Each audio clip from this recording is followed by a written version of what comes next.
नमस्कार, मैं हूँ राधा राणा और आप देख रहे हैं हिंद लाइव। राजनीतिक दलों में कार्यस्थल पर महिलाओं के यौन उत्पीड़न रोकथाम कानून POSH एक्ट लागू करने की मांग को लेकर सोमवार को सुप्रीम कोर्ट में सुनवाई हुई। इस याचिका में यह मांग की गई थी कि अदालत राजनीतिक दलों को अपने यहाँ आंतरिक शिकायत समितियां गठित करने का आदेश दे ताकि महिलाएं यौन उत्पीड़न की शिकायत कर सकें।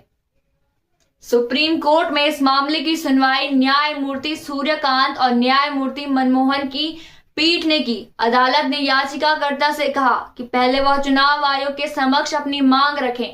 पीठ ने कहा कि अगर चुनाव आयोग से कोई कार्यवाही नहीं होती है तो याचिकाकर्ता फिर से अदालत का रुख कर सकते हैं।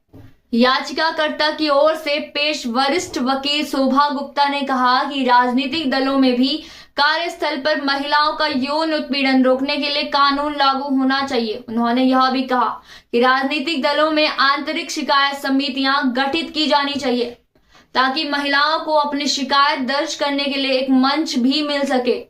अदालत ने इस दौरान कहा कि केरल हाई कोर्ट ने आदेश में यह स्पष्ट किया है कि राजनीतिक दलों में नियोक्ता और कर्मचारी संबंध नहीं होते और इसलिए उन पर POSH एक्ट लागू करना थोड़ा कठिन हो सकता है। हालांकि अदालत ने यह भी कहा कि यह कानून अन्य परिस्थितियों में लागू हो सकता है। याचिका में देश के 6 मान्यता प्राप्त राजनीतिक दलों को प्रतिवादी बनाया गया था। वकील ने कहा कि चुनाव आयोग ही राजनीतिक दलों का पंजीकरण करता है और इसलिए इसे इस मामले में उचित कदम उठाना चाहिए।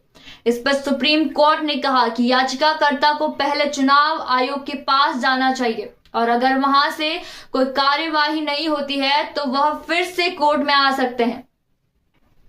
वहीं राजनीतिक दलों के कार्यस्थल पर POSH एक्ट को लागू करने का मुद्दा पिछले कुछ समय से चर्चा में है, खासकर तब जब कई राजनीतिक दलों के भीतर महिलाओं के खिलाफ उत्पीड़न के आरोप सामने आए हैं। अब यह देखना बाकी है कि चुनाव आयोग इस मुद्दे पर कैसे कदम उठाता है। इसी तरह की खबरों के लिए जुड़े रहिए हिंद लाइव के साथ और साथ ही हमारे चैनल को सब्सक्राइब करना न भूलें।